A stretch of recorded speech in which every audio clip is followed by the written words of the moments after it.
lột hết rồi. Ý là nó láo là mình láo. Nó không láo bà chung láo nó láo. Không có hụt nó với nó là rau. Béo 10.000 đâu vậy trời. Gió bữa nào có bữa đi ra.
Tại tập tay chuồng tay mình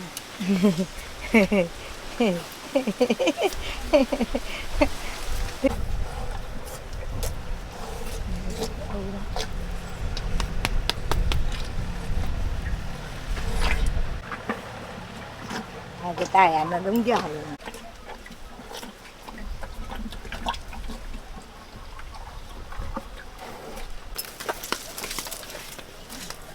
Đó.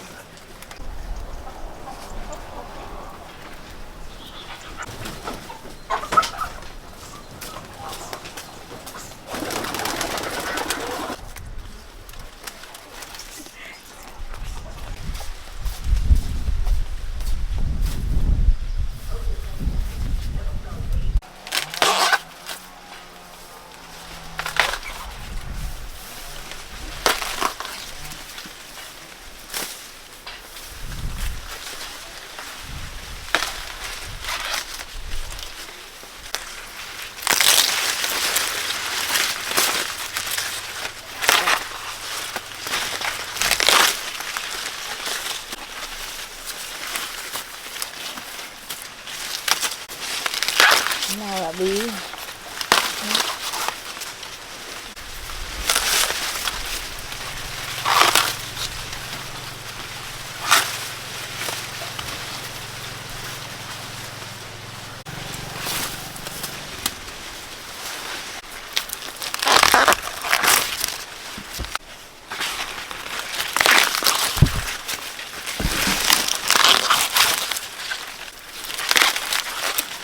hai đợt đầu quá rồi chưa giống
Trời, mức hai đại chuột anh hết rồi. Trời, xuống này. Trời, dễ chịu thôi.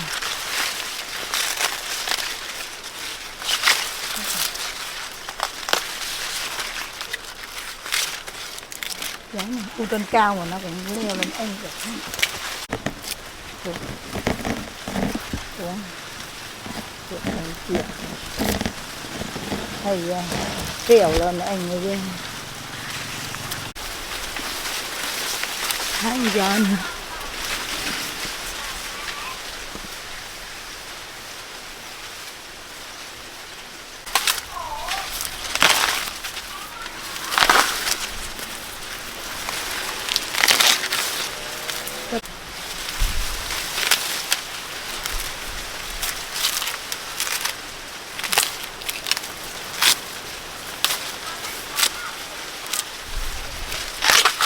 Chuột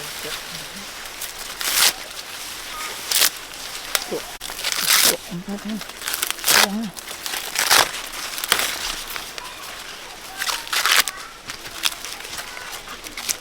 Trèo lên u lên cao này.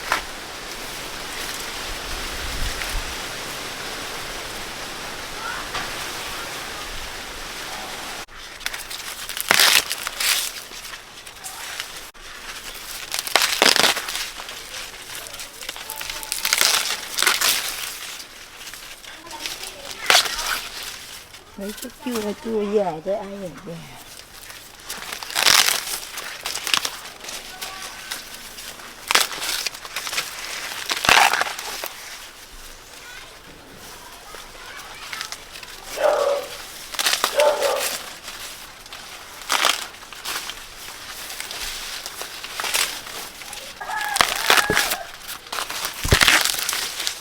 Đã.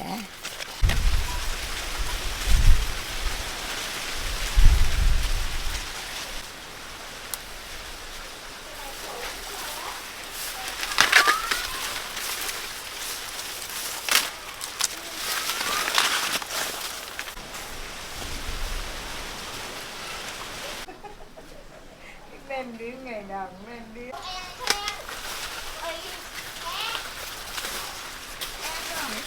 Cá da ngút đâu được.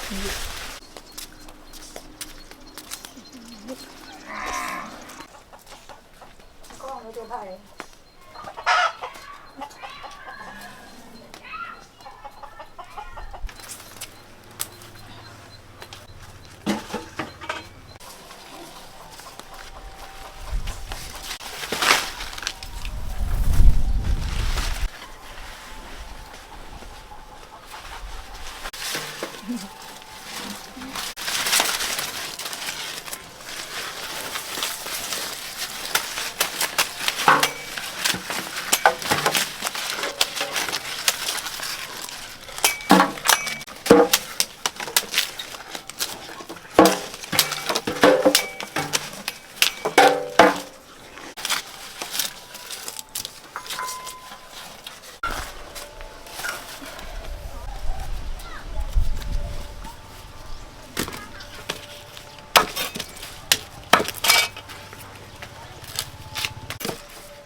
Mơ rau bếp nó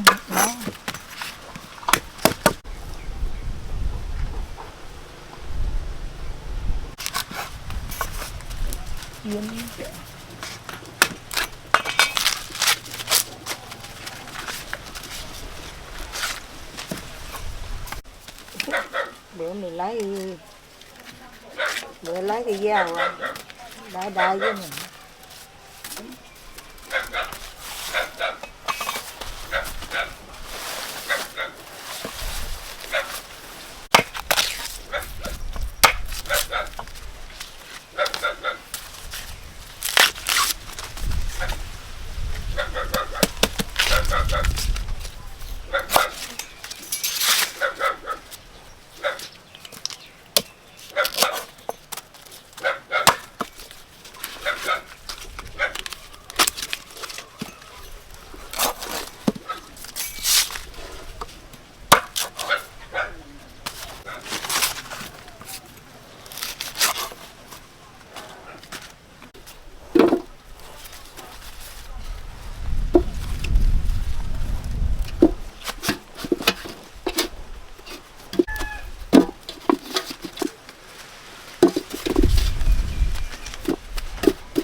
Việc tạo luôn.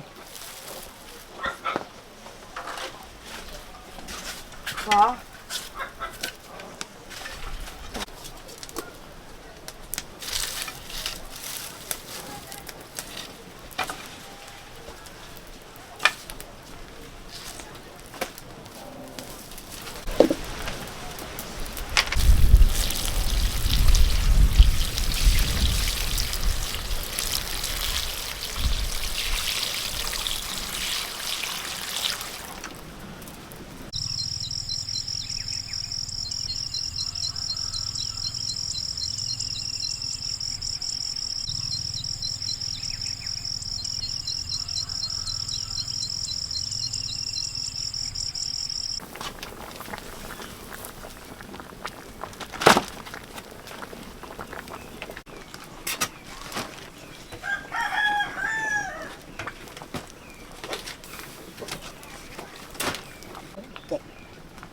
Chạy sơ rồi cũng chạy quá.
Chị bó lại. Sao chỗ đó mình đem ra cái mua 5.000 nữa rồi.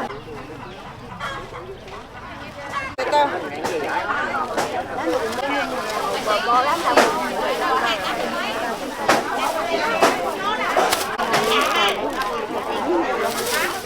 Con bán lâu đâu? Đó ra mùi.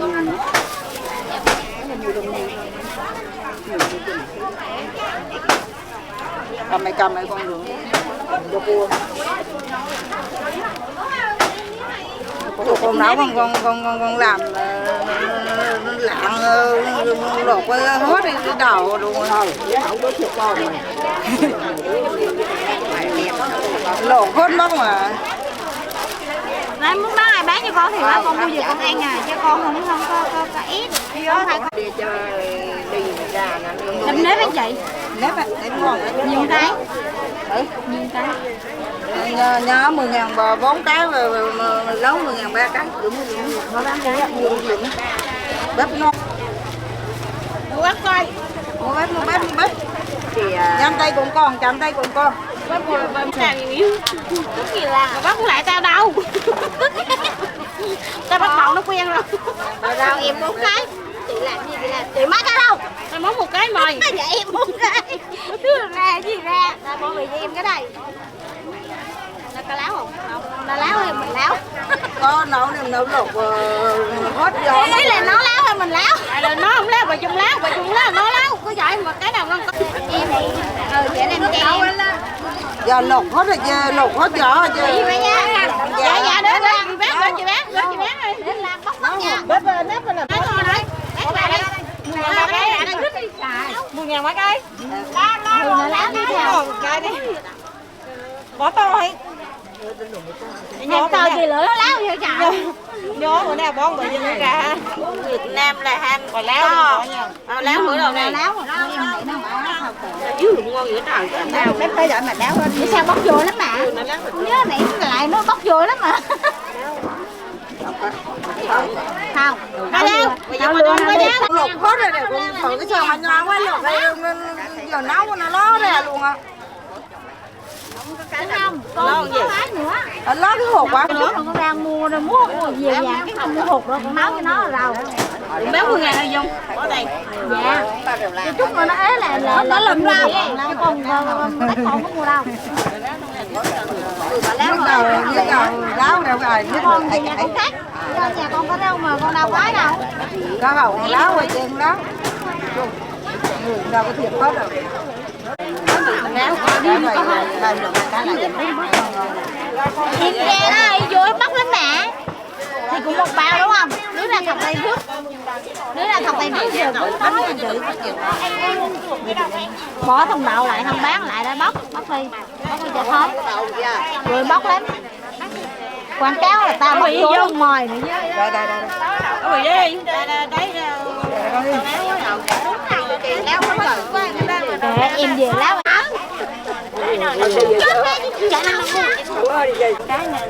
Cái đây. Cái đưa em mua gì em mặc lại. Chỉ vô dài được không chứ cho. Rồi nó dẹp quá. Rồi phim siêu rồi gì vậy? Non nấy vậy. Non nấy bây giờ Láo không? Ý là mấy cái cây lớn nó không có non mà mới đi ra nó láo sao như bếp đây nghi mình. Cho mày cái này nó này. Cái gì cái nào. Rau lục xanh lấy mấy đựng kẹt. To là nhiều không bó. Cái này ngon này.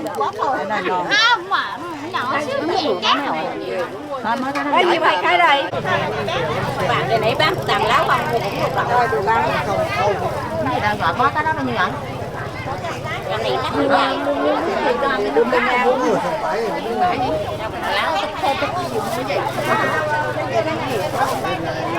Đi ngon liền. Bên bèo thì anh vừa bán anh người làm Bên chèo ấy.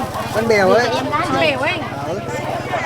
Dạ hay nhân 3.000 thì anh rất là nhiều. Ví dụ bán 10.000, 4 tháng cho nó lấy ở đây. Ngon quá này, nó ngon quá. Ở đấy. Đấy mà Hồi cái gì là sao? ở ngon đó. Đâu có nhiêu nói mấy Anh ngàn. lùm anh nghe cái Lộn. Vậy nước mình múc kìa nó hư múc kìa. Nóng nó hư múc kìa. tiền cô cái nào ấy. Không chứ bạn bán người không mua đưa tiền. Thôi muốn là chơi như chụp đéo rồi nói đang đến mà sáng mới ra chợ là Nước đi ra đó. Bữa đừng có để giờ 10 đứa đừng đợi như đã này. Áo ra giường phát bát rau. ít mà.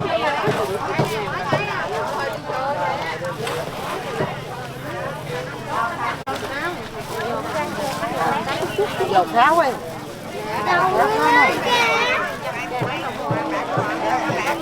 Được rồi em. Ông nào bà nấu.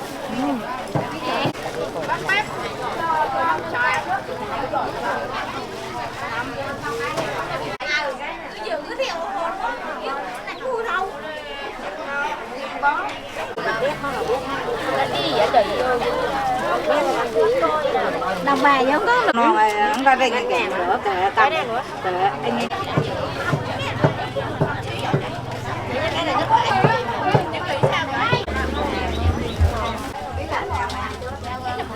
Ấy là chốt thì chưa chốt cái này em nó chạy.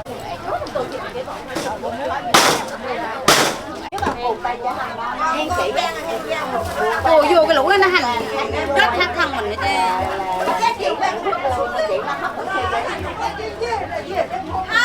Nó lại nó quay mình phóng nó tiền cũng được.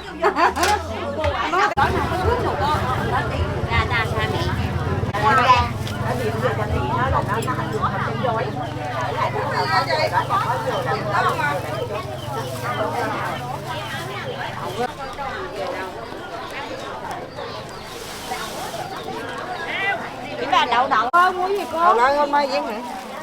Có cái này hả? 2 cái được không?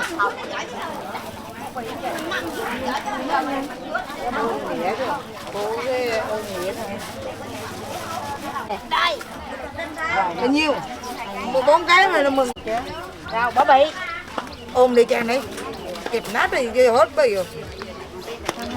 Bán mà chơi dài. Để được chứ. Nào cái kia không rồi 3.000 này. Cái này. Nó một cái được đâu. Cái ở được đâu. Không được thì thao gì giờ ra rồi. trồng cả tưới nước thì từ đâu mà dễ được bị mất đâu mà.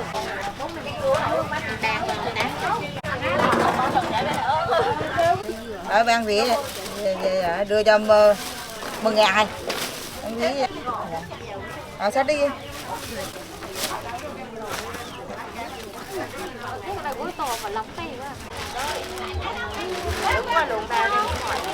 Trời được lên mạng xuống chết chàng chứ. Đâu không nghe đâu nói.